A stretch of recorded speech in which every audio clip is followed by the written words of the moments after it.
while since I've done a video for Lives in Focus regarding incarceration and the effects thereof. But recently we got a caller who wanted to know what to do when a loved one is dying in prison. This issue still affects millions in our country, let alone the world.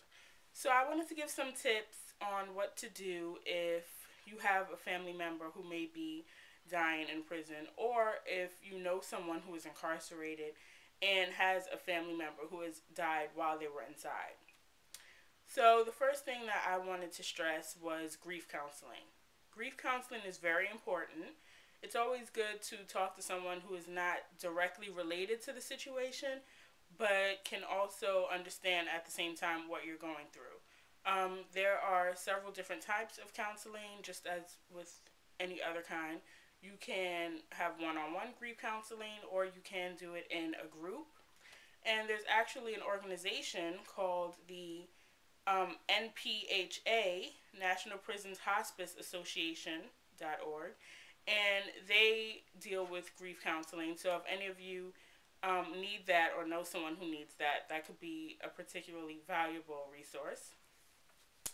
Also, there is something called compassionate release, which is also termed medical release. So if you know someone who, a loved one who is dying in prison of a terminal illness and has reached a capacity that could be called debilitating, they could qualify for medical release. Medical release is not offered to most people. It is extremely hard to get, but it is a resource that people should feel free to pursue. So most people who are granted medical release are terminally ill.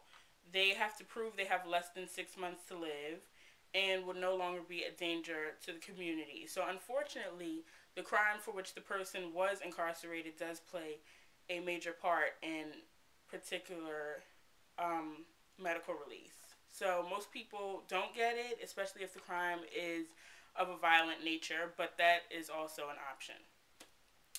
And Prison Families of New York, if you know someone or if you yourself are in New York, that is also a good resource. Allison Coleman is the creator of that organization, and it's spelled PRSONFAMILISOFNEWYORK.org. So once again, I just want to run down the list of those different choices. There's medical release, and you can Google that online and find out if it's available in your state, because as of right now, it's only available in 36 of the 50 states, and see where to go from there.